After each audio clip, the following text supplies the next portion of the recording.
ये आकाशवाणी है।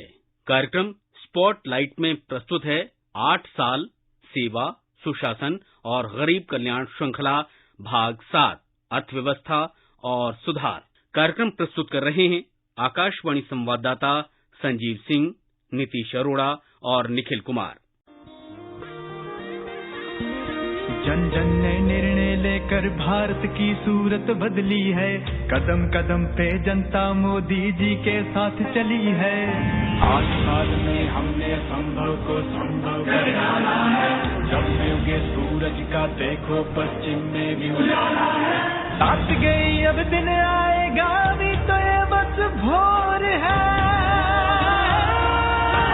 देश की अर्थव्यवस्था में पिछले 8 वर्षों में हुए सुधार और विकास ने हम देशवासियों को ये मौका दिया है कि आज हम गर्व से कह सकते हैं कि भारत दुनिया की सबसे तेज विकसित होती अर्थव्यवस्था है।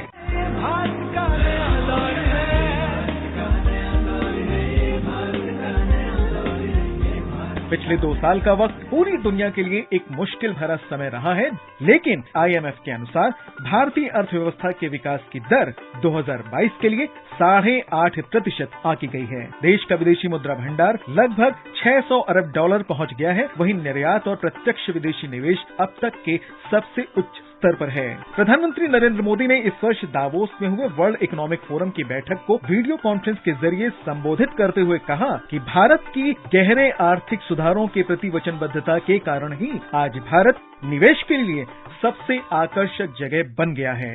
डीप इकोनॉमिक रिफॉर्म्स को लेकर भारत का कमिटमेंट एक और बड़ा कारण है जो आज भारत को इन्वेस्टमेंट के लिए सबसे अट्रैक्टिव डेस्टिनेशन बना रहा है। कोरोना काल में जब दुनिया क्वांटिटेटिव ईजिंग प्रोग्राम जैसे इंटरवेंशन पर फोकस कर रही थी, तब भारत ने रिफॉर्म का रास्ता सशक्त किया। डिजिटल और फिजिकल इंफ्रास्ट्रक्चर को आधुनिक बनाने के सबसे बड़े प्रोजेक्ट्स को कोरोना काल में ही अभूतपूर्व गति दी गई। 2014 में सत्ता में आने के साथ ही सरकार ने जनधन बैंक खाता खोलने के लिए वृहद पैमाने पर अभियान चलाया, जिसके जरिए अब तक 44 करोड़ 23 लाख से अधिक प्रधानमंत्री जनधन बैंक खाते खोले जा चुके हैं। वित्त मंत्रालय के नवीनतम आंकड़ों के अनुसार इन खातों में पिछले वर्ष दिसंबर तक कुल 1,50,000 करोड़ रुपए से अधिक की राशि जमा थी। सरकार ने जनधन खातों से आधार नंबर और मोबाइल को जोड़ दिया, जिसने लाभ और सब्सिडी को सीधे खातों तक पहुंचने और भ्रष्टाचार को कम करने की दिशा में जैसे एक क्रांति ही ला दी हो। आकाशवाणी ने बात की देश के पूर्व वित्त सचिव और भारतीय विशिष्ट पहचान प्राधिकरण के पूर्व मुख्य कार्यकारी अधिकारी अजय भूषण पांडे से, जिन्होंने बताया कि कैसे जैम यानी जनधन खाता, आधार और मोबाइल के मेल ने भारतीय अर्थव्यवस्था को एक गति दे दी है। आधार को मोबाइल से जोड़ करके, बैंक अकाउंट से जोड़ करके आज हमारे जो लाभधारक हैं उनके अकाउंट में सीधे पैसा जाता है। किसान सम्मान योजना, स्कॉलरशिप या उज्ज्वला योजना, सरकार के जितने बेनिफिट्स हैं वो सभी आज के दिन में सीधे जो लाभधारक हैं उनके बैंक अकाउंट में जाते हैं। सभी तरह के बिचौलिए थे वो सब खत्म हो गए। पिछले कुछ सालों में 2 लाख करोड़ से ज्यादा की बचत हुई। अजय भूषण पांडे का कहना है कि GST को लागू करना एक जटिल कार्य था, जिसने एक देश एक टैक्स के सपने को साकार किया है। दर्जनों टैक्सेस और सेस को हटा करके पूरे देश में एक वस्तु का सिर्फ एक ही कर और व्यवस्था बनाई गई कि जो व्यापारी है उसको सिर्फ एक जगह रिटर्न फाइल करना है। उसका अगर बिजनेस 10 राज्यों में है तो 10 राज्यों में अलग अलग फाइल करने की जरूरत नहीं है। तो इसमें इनडायरेक्ट टैक्स का जो एक स्ट्रक्चर था, इसमें काफी एक रिफॉर्म्स आया और उसके परिणाम आप देखें। GST का कलेक्शन हमारे जो इकोनॉमिक ग्रोथ है उसके कंपैरिजन में कहीं ज्यादा है। GST संग्रह में एक बड़ा उछाल सुधारों की सार्थकता को दिखाता है। GST राजस्व संग्रह अब तक 1,50,000 करोड़ रुपए के स्तर को भी पार कर चुका है। इस वर्ष अप्रैल माह में ये अब तक के सबसे ऊंचे स्तर यानी 1,68,000 करोड़ रुपए पर जा पहुंचा।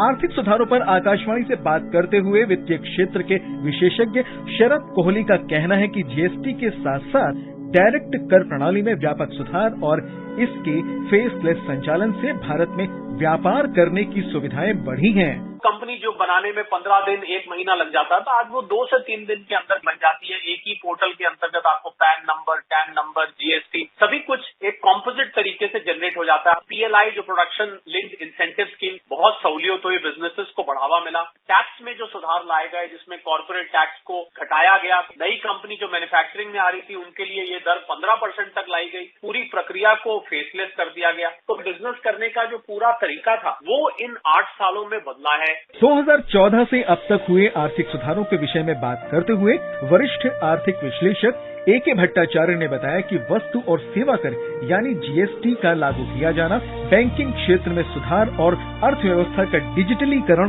ऐसे परिवर्तनकारी कदम रहे हैं जो देश के विकास के लिए गेम चेंजर साबित हुए हैं। पहला सुधार है जो इंसॉल्वेंसी और बैंक्रप्सी कोड का प्रणयन, बैंकों के नॉन परफॉर्मिंग एसेट्स और जो कंपनियां खराब स्थिति में थी आर्थिक रूप से विलय करने का जो एक तरीका कानूनी तौर से अपनाया गया, ये बहुत बड़ा एक सुधार था। दूसरा जो सुधार हुआ है वो गुड्स एंड सर्विसेज टैक्स लाना, और तीसरा सुधार जनधन योजना और आधार और मोबाइल पेमेंट टेक्नोलॉजी के सम्मिश्रण से पेमेंट इंफ्रास्ट्रक्चर को जो सशक्तिकरण किया गया है उससे भी अर्थनीति में बहुत बड़ा एक सुधार आया है। इंसॉल्वेंसी और बैंक्रप्सी कोड को लागू किए जाने से जहां एक तरफ ऋण वितरण को बहुत आसान बनाया है, वहीं डिफॉल्टर्स की नकेल भी कसी है। एनडीए सरकार ने अर्थव्यवस्था के डिजिटलीकरण पर विशेष ध्यान दिया है, जिससे नकद भुगतान में काफी कमी आई है और अर्थव्यवस्था में पारदर्शिता भी बढ़ी है।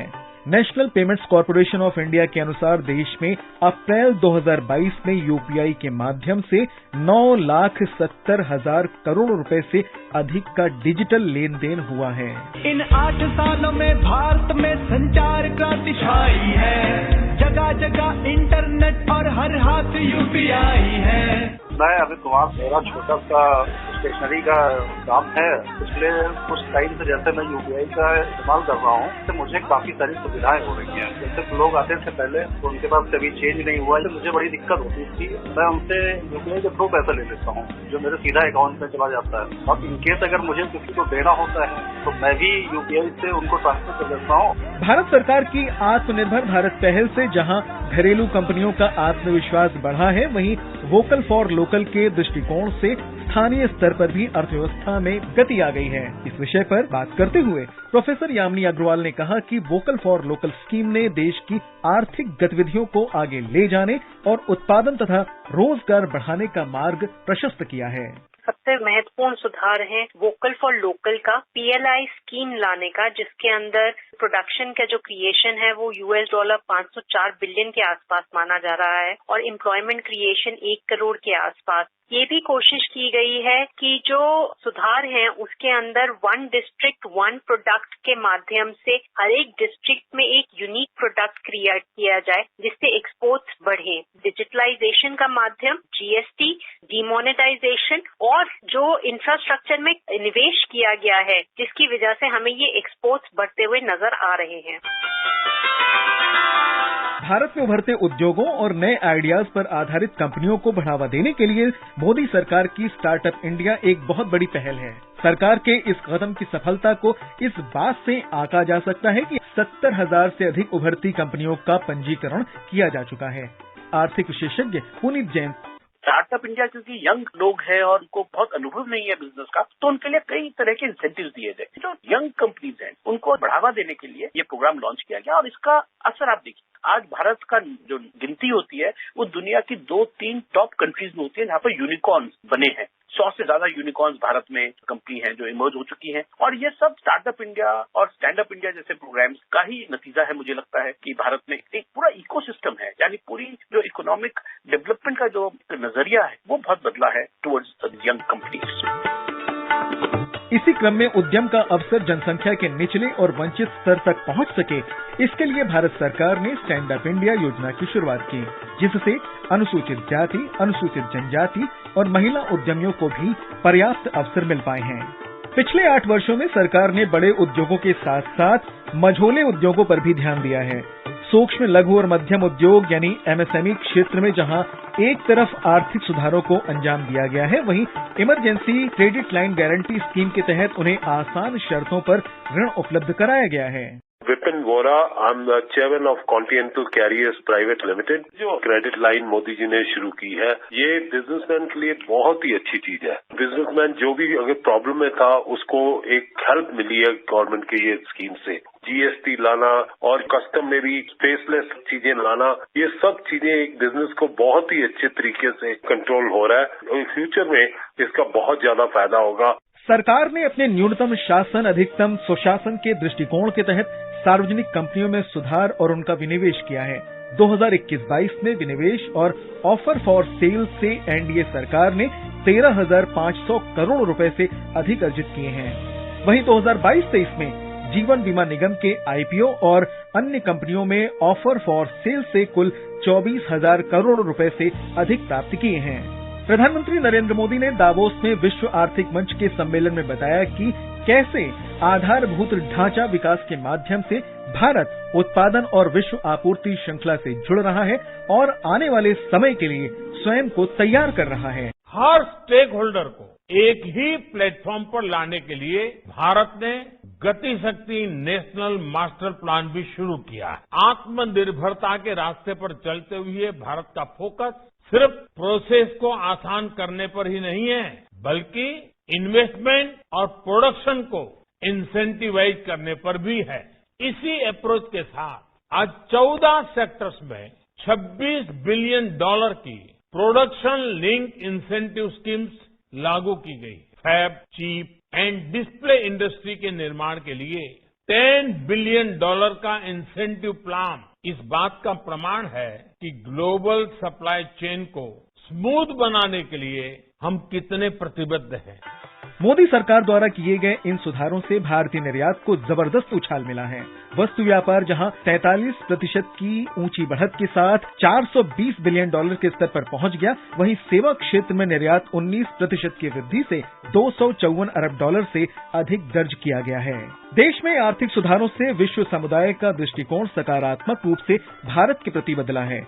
अगर हम 2006-07 से 2013-14 की अवधि के दौरान कुल प्रत्यक्ष विदेशी निवेश को देखें तो ये $289 अरब का था, जो 2014-15 से लेकर 2021-22 की अवधि के बीच बढ़कर $524 अरब तक पहुंच गया है। आज देश में आर्थिक सुधारों का ही असर है कि देश और विदेश के उद्यमी भारत में कारोबार करने में अधिक सरलता पाते हैं। इस दिशा में सरकार के विशेष ध्यान दिए जाने से Bharat ease of doing business ranking में आज 144वें पायदान से उठकर 63वें स्थान पर पहुंच गया है। देश में कारोबारी सुगमता के लिए बाधक कानूनों को रद्द करने और उसमें संशोधन करने के साथ साथ श्रम कानूनों में भी व्यापक सुधार किए गए। जहां सालों तक श्रमिकों को, उद्योगों को सैकड़ों कानूनों के जाल में उलझाए रखा गया, वहीं आज दर्जनों श्रम कानून 4 लेबर कोड्स में समा चुके। जहां कभी कृषि को सिर्फ गुजारे का माध्यम माना जाता था, वहीं अब कृषि में ऐतिहासिक रिफॉर्म्स के जरिए भारतीय किसानों के देश विदेश के मार्केट से सीधे जोड़ने का प्रयास हो रहा है। सरकारी खरीद में पारदर्शिता लाने के लिए गवर्नमेंट ई-मार्केट प्लेस GEM की शुरुआत की गई।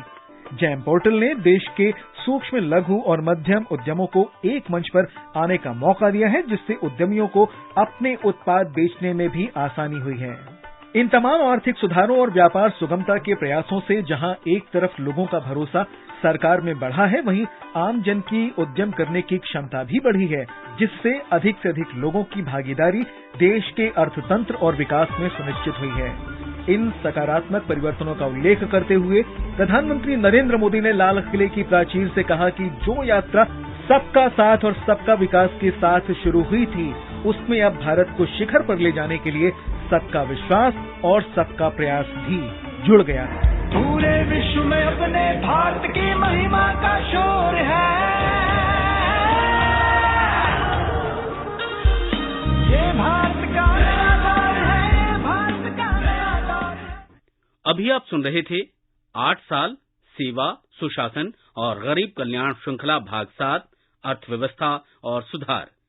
कार्यक्रम प्रस्तुत कर रहे थे आकाशवाणी संवाददाता संजीव सिंह, नीतीश अरोड़ा और निखिल कुमार। ये कार्यक्रम आकाशवाणी के समाचार सेवा प्रभाग द्वारा प्रस्तुत किया गया। इसे आप हमारे mobile app news on AIR और YouTube channel news on AIR official पर भी सुन सकते हैं। इस कार्यक्रम के संबंध में अपनी प्रतिक्रिया आप हमें ईमेल कर सकते हैं। पता है AIRNSDtalks@gmail.com।